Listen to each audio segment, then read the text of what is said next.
There's seats open. Seats are open. Please fill seats. Yeah, upstairs. So, How are you? I'm well. How about Good. I'd like to thank you all for stopping by. The purpose of this forum really was put together to make sure that students had an opportunity to ask any questions that they might have related to the unification efforts between Purdue University Calumet and Purdue University North Central. This has been a project that was announced last February, and we've started a number of steps toward unification. As Chancellor, every semester I visit the faculty of every college, and at least once a year, generally in the fall, I visit all the staff members under each of the vice chancellors. So at this point in time, in fall semester, I've had an opportunity to stand in front of all the faculty and staff that have been available in an attempt to answer questions. I go into these meetings with no agenda and with very little comment to begin the session, but are there to answer questions that people might have. So I know that students do have questions. I had an opportunity to visit with the student government representatives one evening during the semester, and they had several questions for me, but I did think it would be important to make sure that all of you have an opportunity to ask any questions that you might have. So with that, I will tell you that we have made some progress in terms of merging administrative units and some positions pretty much at the highest level.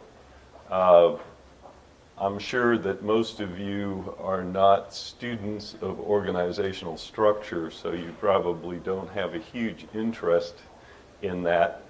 However, much of my PhD studies were in organizational structure, so it's something that I'm more interested in than most. We do have two vice chancellors that now serve both campuses. The Vice Chancellor for Finance and Administration, Steve Turner, took over probably 7 months ago, Steve, as Vice Chancellor for Finance and Administration to serve North Central and Calumet as we start merging together. Additionally, we have had a Vice Chancellor for Information Systems. Information Systems was in a different place at North Central. So the Information Systems people in North Central were put under the Vice Chancellor for Information Systems for both campuses. We continue to have two Vice Chancellors for Academic Affairs. For those of you who don't know what that means, that's the person in our organizational structure that all the deans report to. The Vice Chancellor for Academic Affairs is the person who is in charge of all academic responsibilities, and we do have two of those. We also have 2 vice chancellors for enrollment management and student affairs. And of course, we still have 2 chancellors. So we do have a ways to go in terms of continuing the level of merger at that level. We do have a single director for human resource management that was put in place a few months ago. And she oversees human resources on both campuses. The head of our career services office also serves both campuses at this point. So as you can see, there have been some changes, but not a tremendous number of changes. To complicate this merger, or unification if you would, we must, as a new university, and the new university will be Purdue University Northwest, be accredited really by the federal government. There's a branch of the federal government called the Higher Learning Commission that takes care of the north central part of the United States. That's housed in Chicago.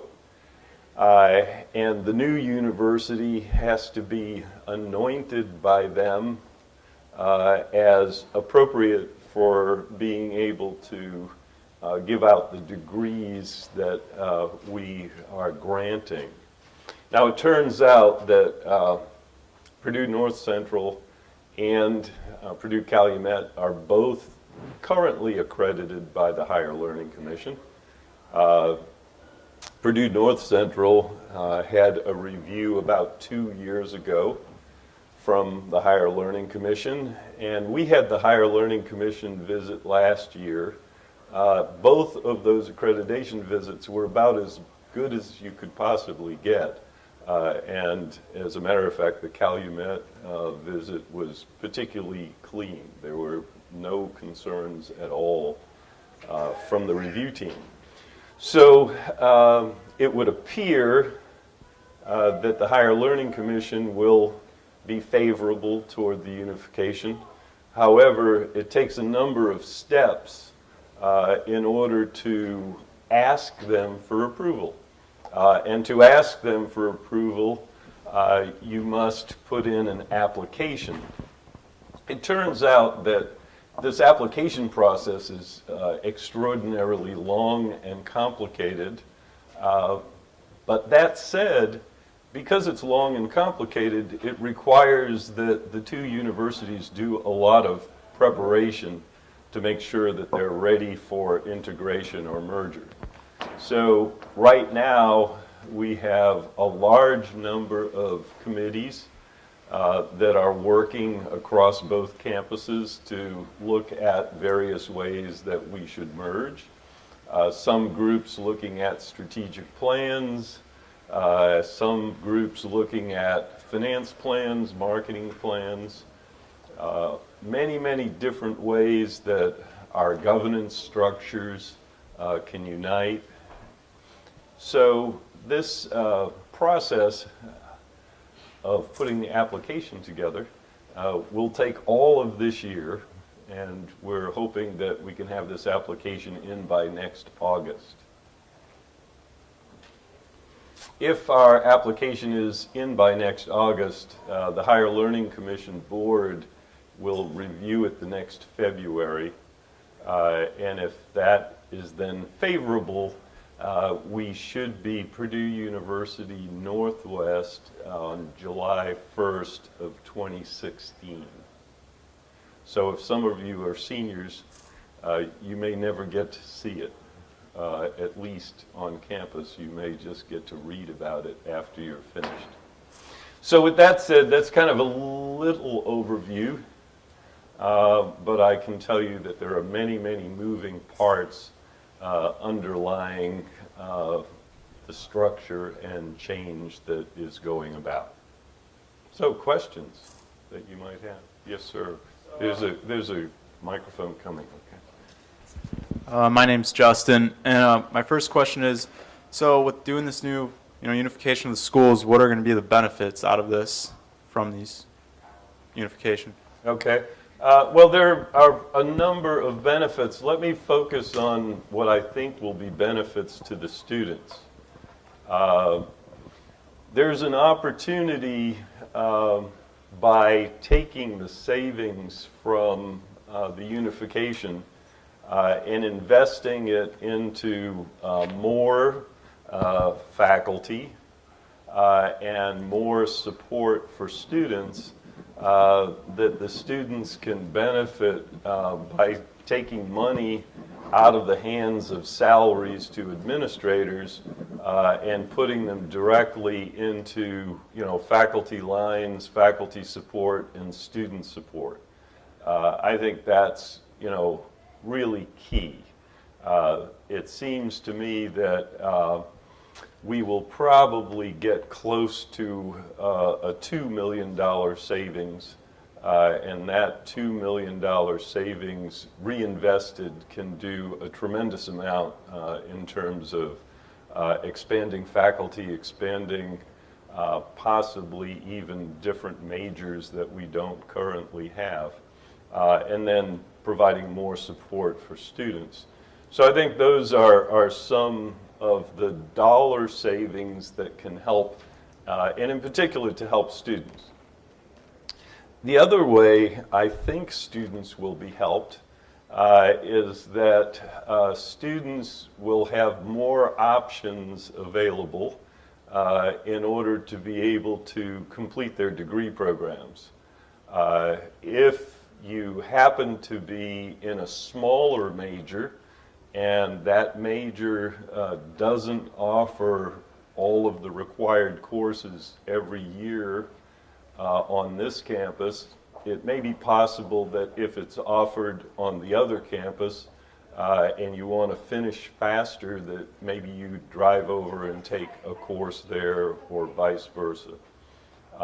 There are 4 majors that exist on the North Central campus that don't exist here. There may be some people who may want one of those 4 majors, and they might take 3 years of coursework here and then maybe their last year of coursework there, or mix it in some possible way. The other way that I think it will benefit is that we will become the 5th largest university in the state. Now, size in itself, as a person who studied organizations, is not really important. However, size frequently is important in terms of public image.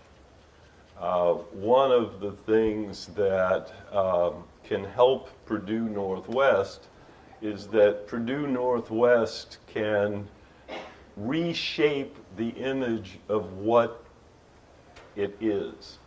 And I'm saying reshape because I'm talking about the fact that there will still be people who have thoughts about Purdue Calumet and who have thoughts about Purdue North Central. Those thoughts have to be reconstructed for Purdue Northwest. And so one of the things that I'm telling you is that as members of this university and of this new university, we're in a great opportunity to help shape the public's view of who we are. And we can do that by talking about all the great and wonderful things that are available and will be available to our students and to Northwest Indiana. And that reshaping of opinion, or that birth of opinion for that new university, can make us be something more than people have ever thought us to be. Keep in mind, both campuses were born out of an extension operation from West Lafayette. And frankly, there are still people, even in Northwest Indiana, that view us as just an extension of West Lafayette. You may not believe this. I almost didn't believe it myself.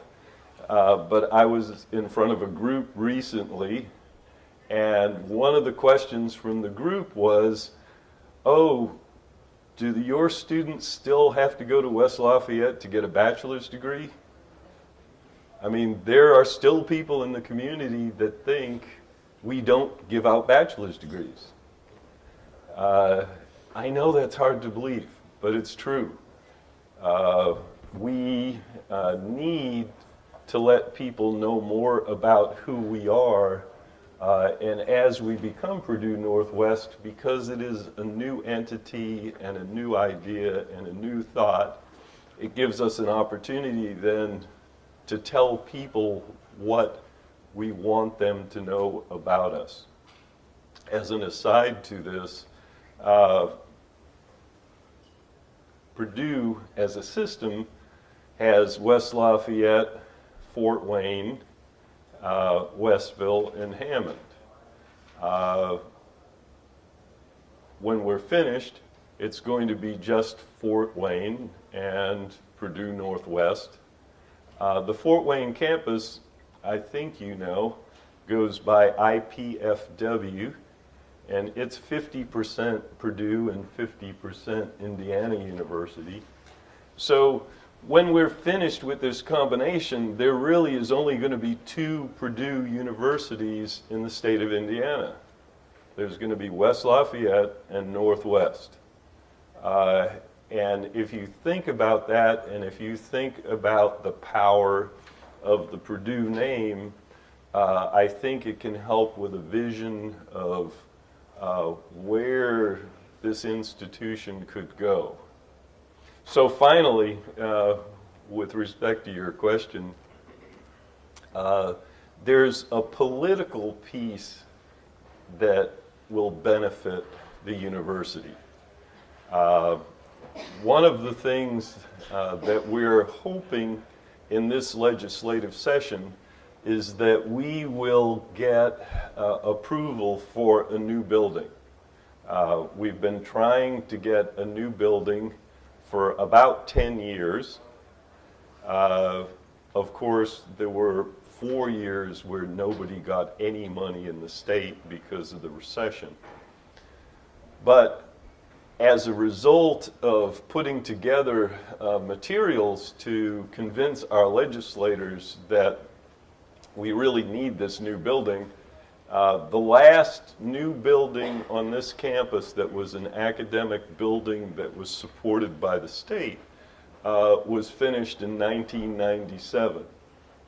You know, so we have gone really 20 years almost without any funding from the state to build academic buildings.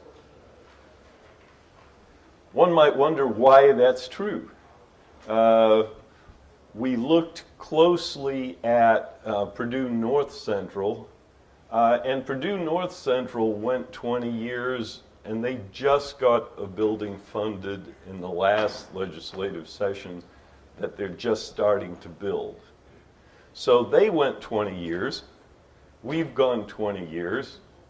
In Fort Wayne, they've had at least 5 different projects, if not 6, during that 20-year period. So one would wonder, why is it that Fort Wayne should get 5 projects funded and we should get no projects funded? What is there about that? Well, there are a couple things about it. One is they're a lot bigger than we are. However, when we're Purdue Northwest, we're going to be bigger than they are. But more importantly, and this is one of the more political concerns of Northwest Indiana, because we have 3 public universities, the legislators tend to be split not in thirds, but split across the 3 different universities. So if any one of us wants a new building, and of course all of us always want a new building, it's hard to get the legislators in Northwest Indiana to agree on who should get money and who shouldn't. In Fort Wayne, there's only one major public university, IPFW. So when they go down to a legislative session, all the legislators in Northeast Indiana support what they want to do and the funding they want to get. Whereas here, because we've been split up, they end up arguing with one another and we get 20 years of nothing.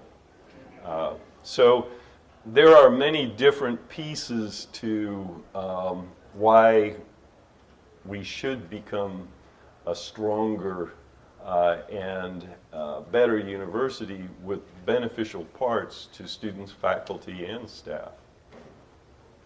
Long answer to a great question. Other questions?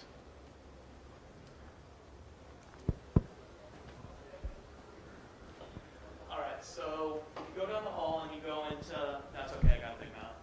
If you go down the hall and you go into the campus bookstore, you will see tons of stuff that has to do with the Peregrine. You walk down here, you enter this room, and you see the Peregrine all over the walls. Then you walk out that door, and the first thing you see is the giant billboard kiosk thing that has the Peregrine on it. And then every incoming freshman here knows that as soon as you walk into Guyte, the main path that takes you to all the buildings is called Peregrine Path. Now, during my visits to Purdue North Central, it's the same thing there, but with the Panther. However, after the merger, as it was hinted in the last issue of Chronicle, it looks like that both the Peregrine and the Panther will be meeting at a timely end. So, what's the plan for, well, I should say, what are we going to do with all of that material? What's the plan for replacing it, and is there any thought to re-adopting the Boilermaker? Well, first of all, the Boilermaker is trademarked by West Lafayette, and there's no Boilermaker in the future, period. You know, they are the Boilermakers, and we are not. So just to have that as an understanding. Your other question is a good question. We will start up a process next semester to look for a mascot. I didn't say new mascot, but probably is likely that it's easier to have a new mascot than an old mascot. Please keep in mind that the Peregrine, I think, is the 3rd mascot for our campus. The first mascot were the Pipers, and during the 60s that went out of phase, so they changed it. No, I'm kidding. The Pipers went out, and then we were the Lakers. And then for some reason, people didn't want the Lakers, and we became the Peregrines. So, you know, had we kept the Lakers, we probably could have sold it to for a lot of money to a basketball team. So, but we didn't. At any rate, you know, likewise, the Panthers is not the original on that campus as well.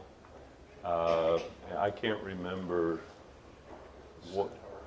Yeah, that's right. Yeah, they were the Centaurs. Yeah, talk about a sick bird.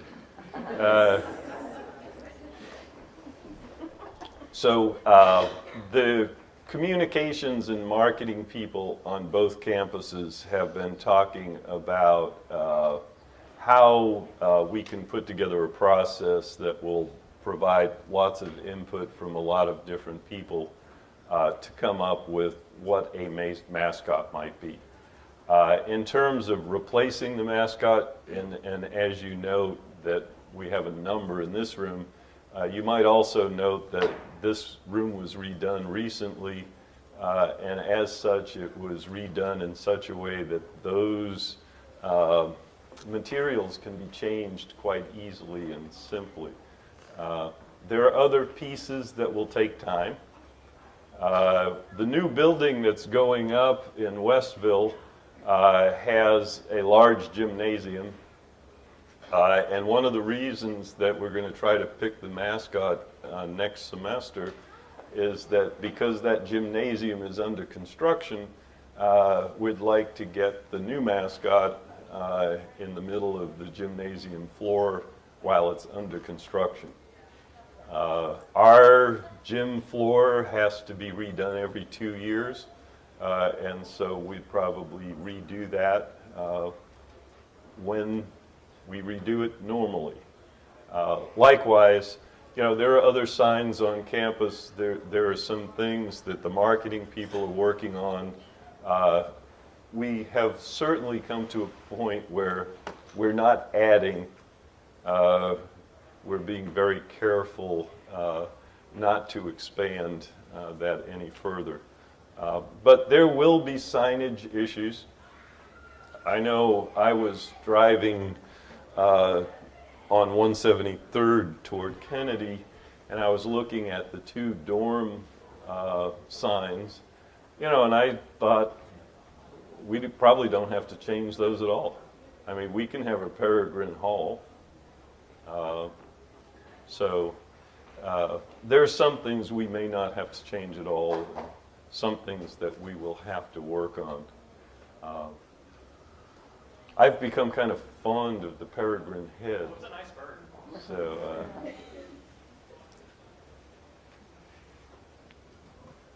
yes, sir.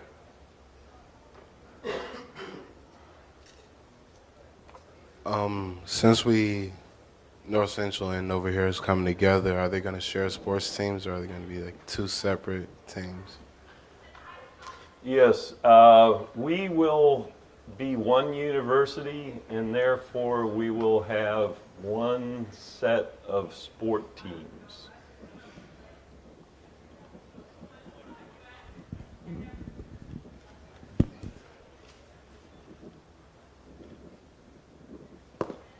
You can't be in any conference and have two sets of teams in the same conference. So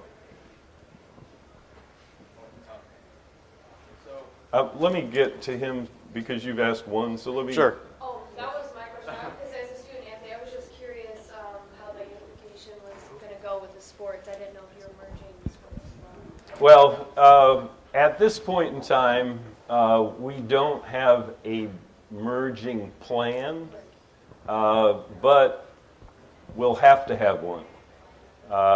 In fact, I would expect that we'll probably have a plan rolled out for athletics in January.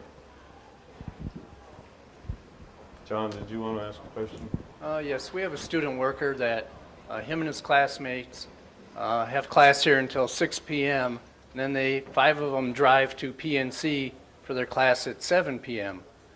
Do you see any of that getting easier for them or a more convenient way of doing that? Well, we're talking quite a bit about transportation and what we want to do about transportation. There are, of course, a lot of different opinions about transportation.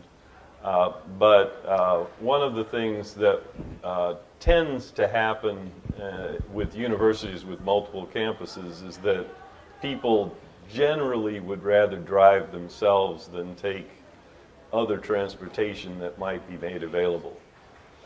That said, you know, the expectation is that when there are specific events or activities where we might expect larger number of people to go to one campus or another, we can probably facilitate that. But we've had a lot of issues with transportation already. We're working through a transportation shuttle schedule right now. so that people in the residence halls can go grocery shopping and get to the train station. So we'll work through all those pieces as we move forward. As an extension of the question about transportation, you mentioned that you believe that students would rather drive. I understand that it sort of seems inflammatory, but as someone who lives in Hammond and has lived in Hammond my entire life, I've felt that this campus is an extension of Hammond in a sense. Yes. And I have a younger sibling who will soon be planning on attending this school, and she will not be able to probably drive the distance to the other campus.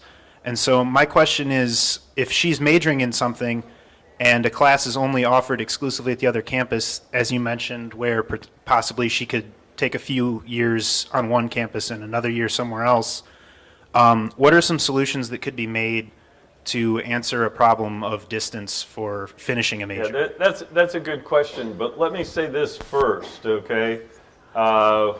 We have 20 of the 24 majors that they have.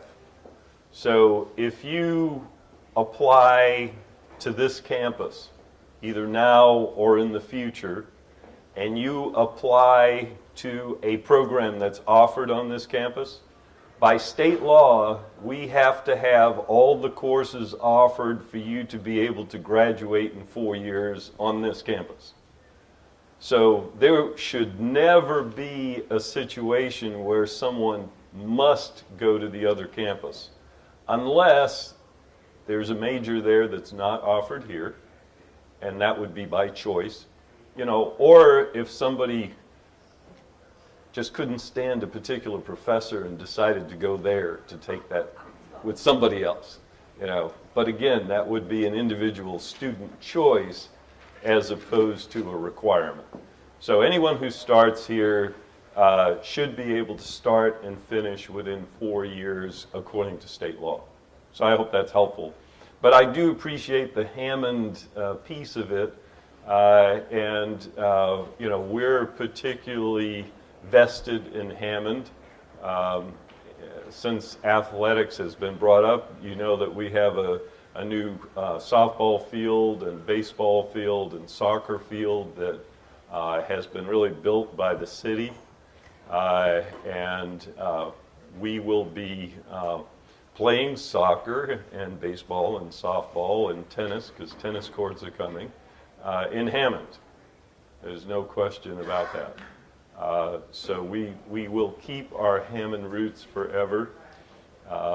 And, we're a much bigger entity than North Central.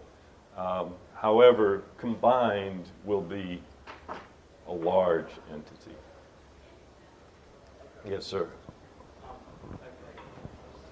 Thank you, Bill. So, as far as unification of both universities, was that a plan that was already in effect prior to Mitch Daniels becoming an official part of Purdue University, or was that something that was done after he became an official part? Yeah, this is a question that's asked frequently and probably often. And let me start by telling you this.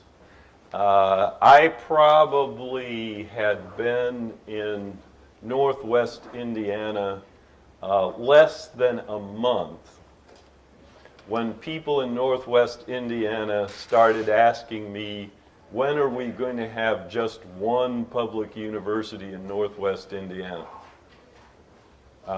Long before we had a new president. And my understanding from people who've been in the area much longer than I, because I've only been here 3.5 years now, this has been a discussion point probably for the last 20 years. I think, every time one of the universities has to replace a chancellor, there's a discussion about, should we have all these universities? So what I would tell you is that Jim and I got together and put together a proposal and shared it with the president and then shared it with the Board of Trustees, and the trustees picked one of the proposals that we suggested, and we've started on that course since they asked us to begin last February. I don't know if that's helpful to you, but I think a lot of people have always wanted one university. At least that's what I'm told. And I spend a lot of time with people who've been engaged and very active in the political arena in Northwest Indiana. So like, to kind of follow up with that, so I know like the unification between PNC and PUC, why is it, at least in my opinion, it seems like there's a West Lafayette and then there's us. Why isn't there like just one complete full Purdue University? Well, because in every state, there are system structures. You know, I originally grew up in Massachusetts. You know, they have Amherst and they have Boston and, you know, they have several different universities with the same name. I taught for 9 years at the University of Missouri-Columbia, and they have Missouri Science and Technology, they have Missouri-Kansas City, and they have Missouri-St. Louis. Nebraska has Nebraska-Omaha, Nebraska-Kearney. I mean, it's just the way most states structure university systems. And I say most because it's done differently everywhere. You know, there are several different Texas A&Ms. There are a number of University of Texas, University of Illinois. I'll tell you where there is a big difference. And the big difference in this state is that no matter whether you go to Purdue North Central, Purdue Calumet, or Purdue West Lafayette, you get a Purdue University degree. If you go to Illinois Chicago, you get an Illinois Chicago degree. You don't get a University of Illinois degree. So there is that difference, but you know, it's a common university structure. So you mentioned like how like we're still gonna like, you always have a degree that says Purdue University. So with the buying of schools, you know, it kind of seems like we're going to be our own school. So are we still going to have Purdue University on that degree?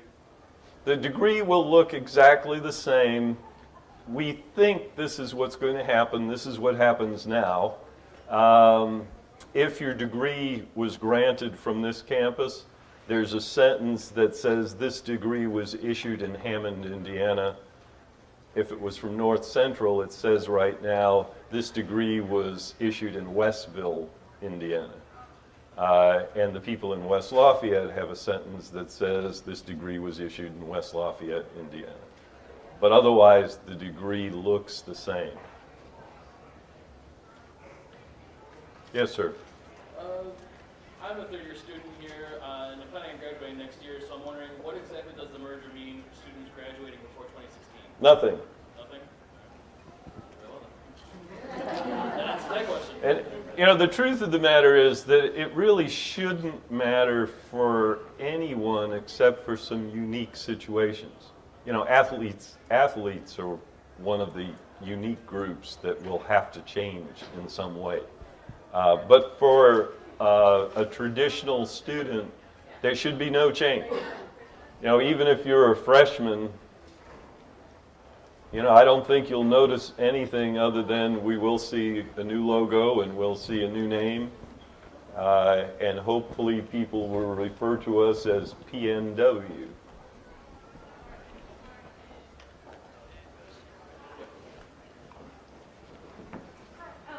You had mentioned about being one university. Is there going to be one application process? With Yes. one application Yes. standard? Yes. And when is that anticipated to be rolled out? We're anticipating having one application for starting in fall of 2016 for the next year. and the admission standards should roll in about a year later to be exactly the same. What are the 4 degrees offered at PNC that are not offered here? That's a good question. Now I hope I can remember them. One is social work. One is secondary education. One is health sciences. And I can't remember the 4th one. I'm sorry. But the 4th one that's offered is not, it's not far from, oh, I know what it is, early childhood education.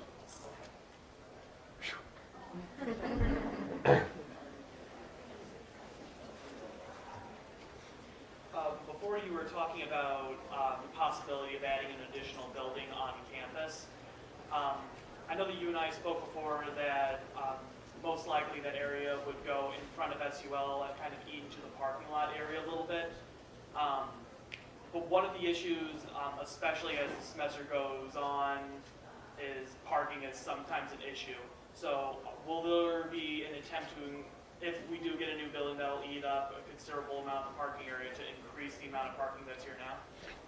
We will take into consideration, parking as part of the location choice. Well, the parking garage, is there any chance that it'll either we'll build higher or we'll go underground? No, I think in the master plan there's actually in the master plan 3 more parking garages that could be added. But that master plan assumed that we were going to grow very large, and it was done a number of years ago. The truth of the matter is the number of people leaving high school over the next 8 years is still on the decline. So we're not going to be growing quickly. But the solution would really be an additional parking garage.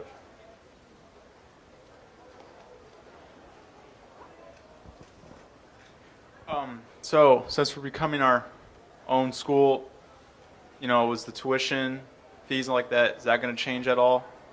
We're working right now on an alignment plan for tuition.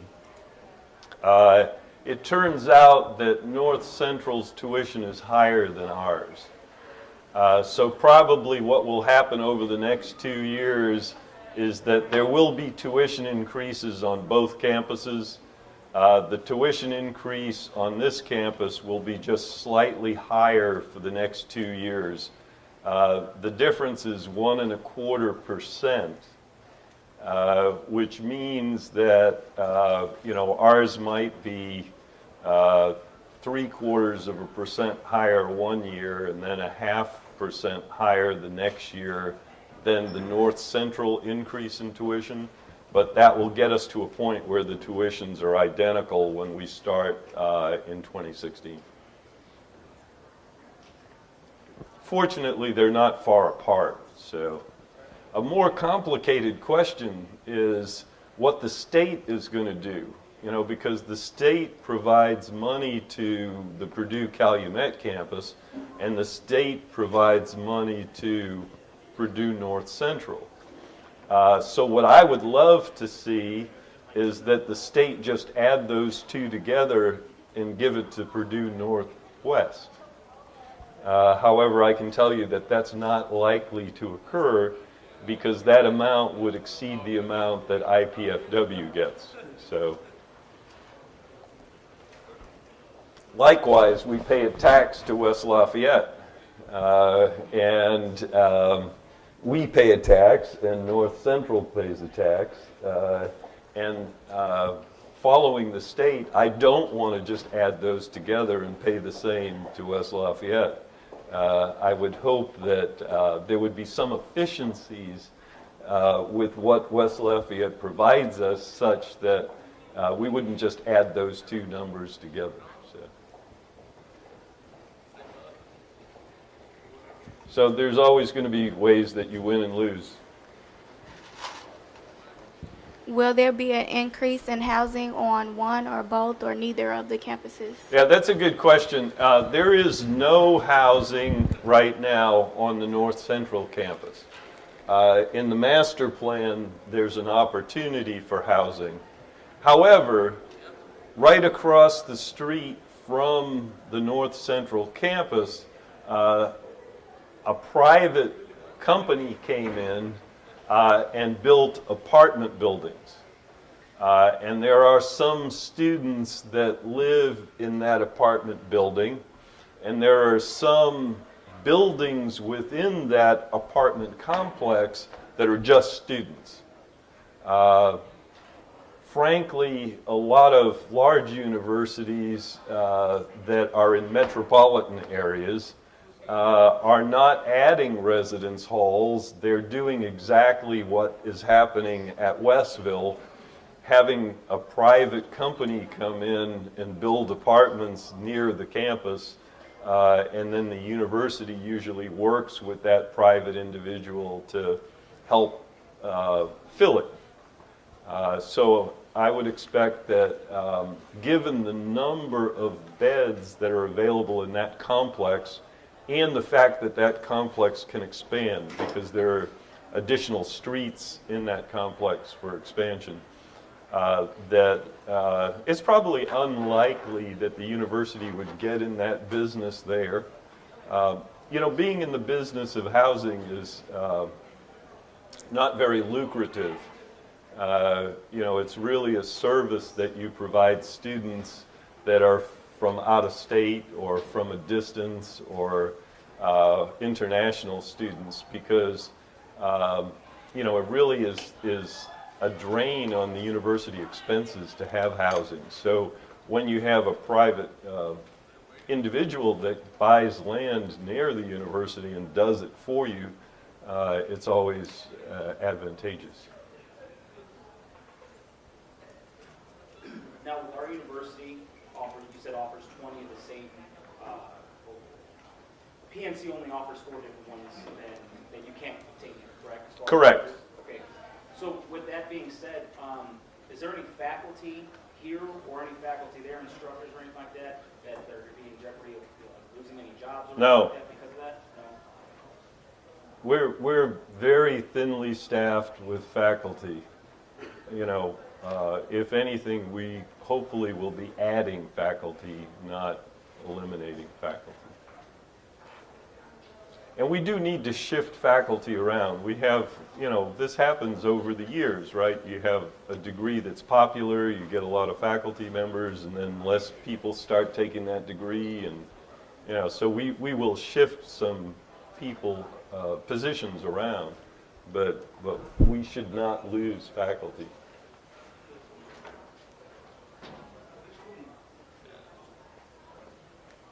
And let me put one caveat on that, because it's really, I'm talking about this campus. I really don't know very much about staffing on the other campus.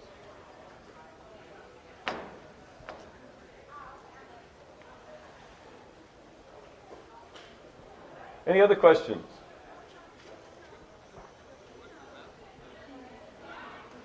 Well, let me thank all of you for coming. I really appreciate having an opportunity to answer your questions, and I'll be glad to stay around for a while if you have some individual questions that you think might pertain more to you rather than the group, so you've been holding back with your questions. Thank you very much.